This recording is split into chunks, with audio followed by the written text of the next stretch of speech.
नमस्कार, आप देख रहे हैं MKEP national 24x7 news channel. मैं मूर्ध्वज कुमार। आइए नजर डालते हैं आज की कुछ प्रमुख खबर की। मैं आपके साथ हूं अखिलेंद्र कुमार गुप्ता। वक्त हो चला है आज की ताजा तरीन अहम खबरों का, तो आइए रुक करते हैं आज की विशेष खबर की ओर। आज समाजवादी पार्टी में मुख्य चुनाव कार्यालय कासगंज में एक प्रेस वार्ता का आयोजन किया। इस प्रेस वार्ता में मतगणना के दिन किन किन पहलुओं पर जोर दिया जाएगा, इस बारे में चर्चा की गई। समाजवादी पार्टी की तरफ से कहा गया है कि पांचों विधानसभाओं के काउंटिंग एजेंट को ट्रेनिंग दी गई है तथा उनको नियम और कानून के बारे में जानकारी दे दी गई है। मतगणना एजेंट को यह भी बताया गया है कि प्रत्येक चक्र की मतगणना के बाद काउंटिंग सुपरवाइजर समाजवादी पार्टी के काउंटिंग एजेंट को फॉर्म 17 भी देंगे। इसी के साथ साथ ARO भी हर राउंड वार मतगणना के बाद एक सर्टिफिकेट ARO टेबल के समाजवादी पार्टी के काउंटिंग एजेंट को देंगे।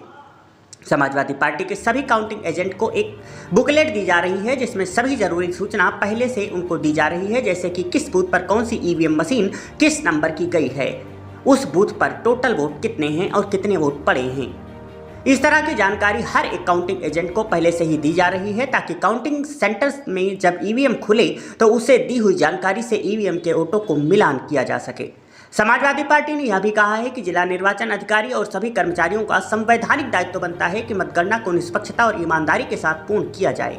समाजवादी पार्टी के काउंटिंग एजेंट को यह भी निर्देश दिया गया है कि जब तक मतगणना पूरी ना हो जाए, परिणाम ना आ जाए, तब तक समाजवादी पार्टी के सभी काउंटिंग एजेंट अपने अपने टेबलों पर डटे रहेंगे। समाजवादी पार्टी के प्रत्याशी श्री देवेश साक्य ने प्रेस वार्ता में कहा है कि हम उम्मीद करते हैं कि प्रशासन पूरी निष्पक्षता के साथ मतगणना कराएगा। जनता ने जो जनादेश दिया है, उस जनादेश का सम्मान करते हुए जिस किसी के पक्ष में जनादेश आए, उस जनादेश को चुनाव आयोग जनता तक पहुंचाए।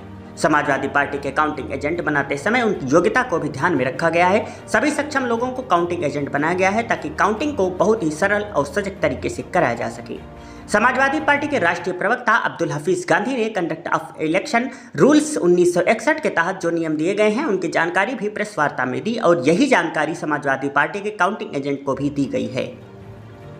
इस बार समाजवादी पार्टी पूरी सजगता और सक्रियता के साथ मतगणना करवाएगी और समाजवादी पार्टी में मतगणना के दिन के लिए पूरी तैयारी कर ली है। इसी तरह से दस्तावेज तैयार कर लिए गए हैं। अब्दुल हफीज गांधी ने यह भी कहा कि मतगणना सीमित समय में पूर्ण कर ली जाए और मतगणना विलंब न की जाए, इसको रात तक खींच कर न ले जाया जाए।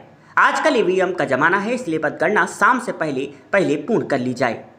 प्रेस वार्ता में राष्ट्रीय प्रवक्ता अब्दुल हफीज गांधी, पूर्व विधायक हसरतुल्लाह शेरवानी, जिला अध्यक्ष विक्रम सिंह यादव, मयंक यादव, राष्ट्रीय उपाध्यक्ष लोहिया वाहिनी, कांग्रेस जिला अध्यक्ष अदनान मियां, विनोद बघेल, विधानसभा अध्यक्ष दिनेश शाक्य, विधानसभा अध्यक्ष अमापुर, मुनेंद्र शाक्य, विधानसभा अध्यक्ष पटियाली, सुल्तान चौधरी, पवन यादव, अबरार अहमद, मनोज यादव, राजकुमार यादव, अरुण राजपूत, विनीत यादव, अशोक कुमार पचौरी, हजारीलाल, अली हसन, अजय बहेड़िया, रिंकू महाजन, उमेश चंद्रा, शोरन सिंह बघेल, कैलाश चंद्र आदि मौजूद रहे।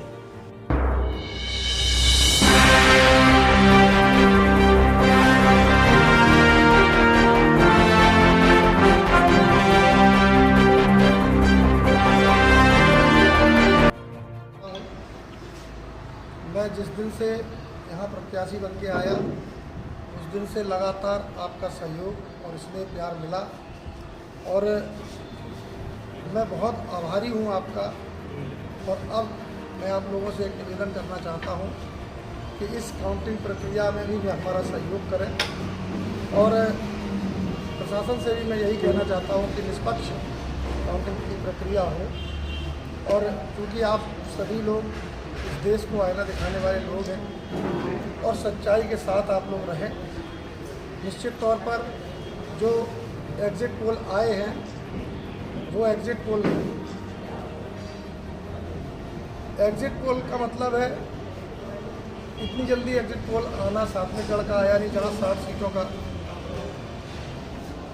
एग्जैक्ट पोल नहीं है। एग्ज़िट पोल कोई दे दे वो बात अलग है, लेकिन एग्जैक्ट पोल नहीं है। एग्जैक्ट पोल जनता ही देगी, क्योंकि एग्ज़िट पोल का मानक केवल 1-2% से भी कम लोग एग्ज़िट पोल देते हैं। तो मुझे नहीं लगता कि जो भी चीज़ें बताई जा रही हैं, एग्ज़िट पोल बता रहा है, उनमें कोई सत्यता होगी और ये बात 4 तारीख को मालूम पड़ जाएगी। इस देश में इंडिया गठबंधन की सरकार बनने जा रही है और मैं आपके माध्यम से आश्वस्त कर देना चाहता हूँ सभी को कि भ्रम फैलाया जा रहा है मानसिक रूप से तोड़ने के लिए। कि हम 400 कैंडिडेट आ रहे हैं, जैसा कि भाजपा ने कहा एग्जिट पोल दिए, लेकिन जो जिनके छोटे चैनल हैं उनके एग्जिट पोल मैं सही मान रहा हूँ, क्योंकि उनको ज़मीनी हकीकत मालूम है। और जो बड़े चैनल हैं वो आप जानते हैं कि कहाँ से वहन होते हैं और सबकी अपनी अपनी मजबूरियाँ होती हैं, लेकिन इस देश की जनता ने इंडिया गठबंधन का इस बार साथ दिया है और मैं आपको आश्वस्त कर देना चाहता हूँ कि इंडिया गठबंधन की सरकार बनेगी। आप सभी का बहुत बहुत आभार।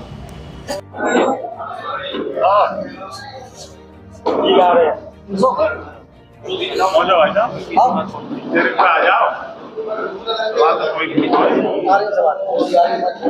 तैयारी है तो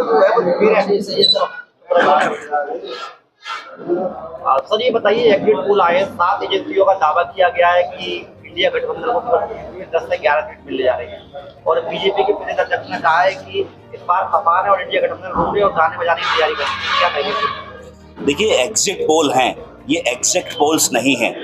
हमारा एग्जिट पोल्स पर कोई भी भरोसा नहीं है।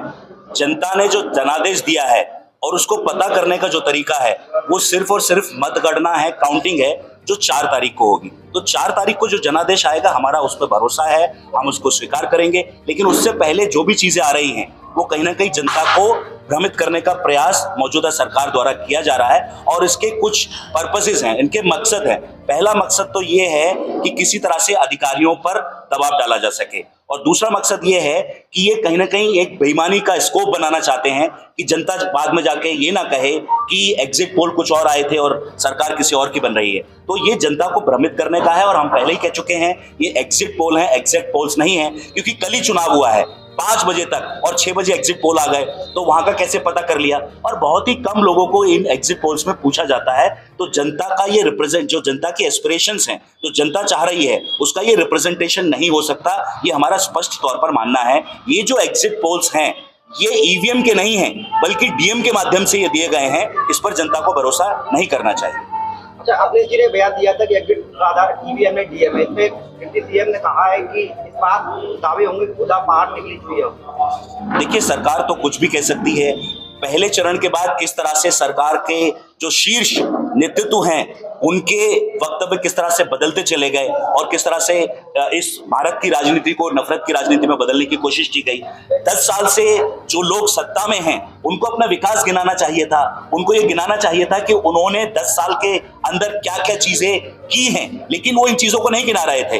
वो इस देश में नफरत पैदा कर रहे थे, हिंदू मुस्लिम कर रहे थे। तो इससे स्पष्ट हो जाता है कि भारतीय जनता पार्टी इस बार बहुत मुश्किल में है। इंडिया गठबंधन इस बार पूरे भारत के अंदर सरकार बनाने जा रहा है। मैं समझता हूं कि एग्जिट पोल जो आए हैं 4 तारीख को बिल्कुल उलट आप तस्वीर देखेंगे।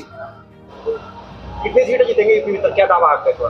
देखिए, मैक्सिमम सीटें इंडिया गठबंधन जीतने जा रहा है। हम भारतीय जनता पार्टी की तरह नहीं है कि हम ये पार वो पार का नारा दें, लेकिन जनता पे हमें पूरी तरह से भरोसा है और हम जो मेजोरिटी के लिए सीटें चाहिए उससे अधिक सीटें हम जीतेंगे। अच्छा, गांधी जी कही जाए कि इस वक्त जो एग्जिट पोल दे रहे हैं कि भाजपा सरकार बना रही है, क्या लगता है कहीं ना कहीं अधिकारी इस पूरी घटना में शामिल हो सकते हैं?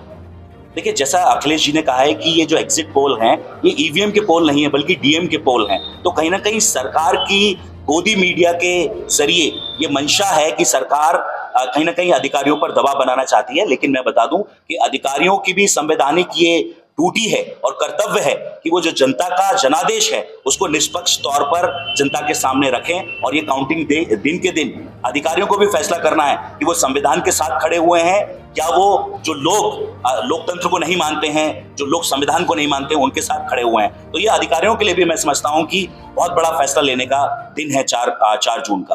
कहीं ना कहीं सपा सरकार में जो एसडीएम थे वो इस वक्त एडीएम बन के इस चुनाव प्रक्रिया में पूरे शामिल हैं। क्या आपको भरोसा है कि वो सत्ता के संचालन करेंगे? देखिए, हमारा ये बिल्कुल मानना नहीं है कि ये सपा के एसडीएम है, ये ये भाजपा के डीएम है, हमारा ये बिल्कुल मानना नहीं है, क्योंकि जो भी अधिकारी है उसको निष्पक्ष होना चाहिए, उसको संवैधानिक होना चाहिए, उसको कानून के हिसाब से चलना चाहिए, उसको किसी पार्टी के हिसाब से नहीं चलना चाहिए, उसको हमारी पार्टी के हिसाब से भी नहीं चलना चाहिए, ना भाजपा के हिसाब से चलना चाहिए, ना सपा के हिसाब से चलना चाहिए, उसको संविधान और कानून के हिसाब से चलना चाहिए। तो हम ये बिल्कुल नहीं मानते हैं कि कोई सपा के सरकार में अगर एसडीएम काम किया है तो वो सपा की ही बजाएगा, ये बिल्कुल हमारा नहीं मानना है। हमारा ये मानना है कि निष्पक्ष तौर पर किसी भी अधिकारी को काम करना चाहिए और संविधान के हिसाब से काम करना चाहिए और कानून के हिसाब से। यूट्यूब पर लाइव खबरें देखने के लिए MKUP नेशनल 24/7 न्यूज चैनल को सब्सक्राइब करें और ज्यादा से ज्यादा शेयर करें।